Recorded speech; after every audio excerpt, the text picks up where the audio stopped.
On a bright Sunday morning, I trooped to Pasita Complex in San Pedro, Laguna to join a movement that none of us have seen before. This is the first time where I saw to it that I needed to campaign for a candidate that would give great service to the nation, so I made it a point that I do my part. Today, we ride for Lenny and Kiko. It was an easy warm-up commute for me coming from my residence at Santa Rosa, Bayan to make the 7 a.m. call time at Pasita.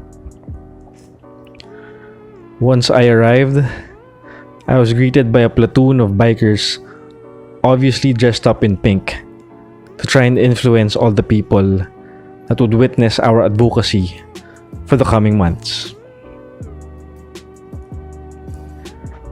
I came alone. Not knowing anyone in the group, I decided to stay at the shaded portion of the assembly while organizers handed out ribbons, stickers, and flags for us to put on our bicycles once we ride out.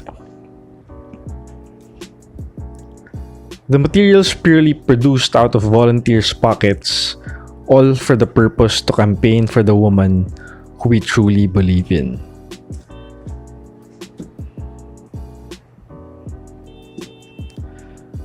I found myself sitting alongside some men significantly more senior than I am. It was so satisfying to hear their thoughts about VP Lenny on how she gives hope to every single Filipino alive. The last time I was able to join a crowd that I share common beliefs with as strangers should be the last UAAP game I watched live. It felt awesome having that feeling once again. The first stop is another good warm-up lap to Pavilion Mall in Binyan, Laguna. Here, we were greeted by a committee of volunteers who offered us bananas and some snacks for more fuel. A few strangers went up to the organizers and asked when the next ride would be scheduled, just so Heek and his friends could join the campaign. It just puts me in more awe of how powerful this movement has slowly been becoming.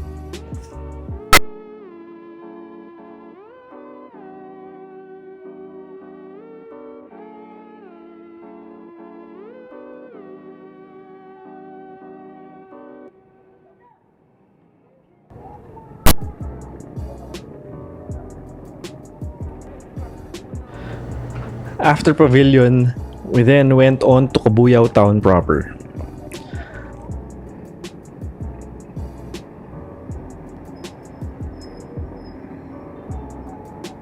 Another town in Laguna adjacent to my city. On the way here, I was able to chat with one of the leaders of Bikers for Lenny. And he told me all about some of their plans and upcoming rides around Metro Manila. Again, another heartwarming moment which just proves how everything is coming about.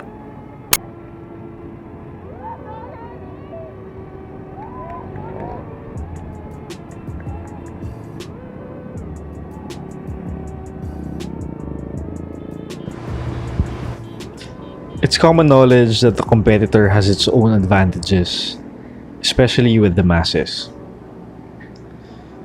We got our fair share of jeers the whole time people saw us wearing pink. Despite all this, I still have high hopes that Leni Robredo will be the next president of the Philippines, because I don't think anyone has brought about this much people with so little effort.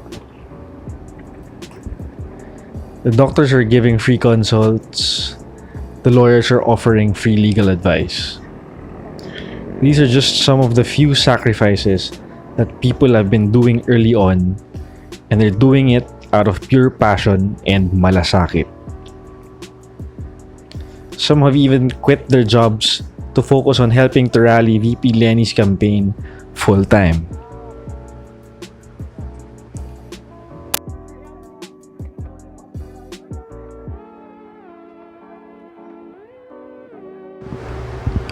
we head to another volunteer reception in Cabuyao, wherein we were able to receive the most adorable puto ever. Just some few more carbs for us to get our blood flowing for the almost midday ride.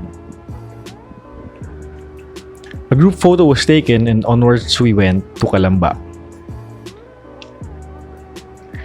I wasn't able to shoot the end of the trip since I begged off and went home after reaching the city center of Calamba, which is right across Jose Rizal's house.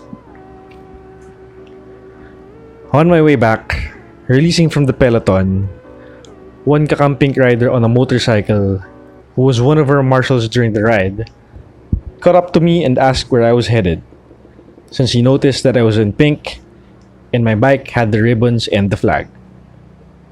I said, "Pauwi na po, kuya." He then responded, "Kaya mo pa?"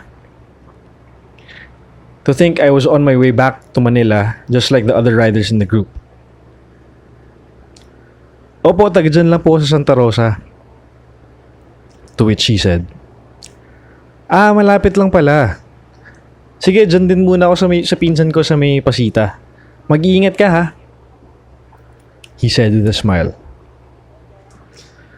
"Opo kuya, kayo rin po. Salamat. Ingat po."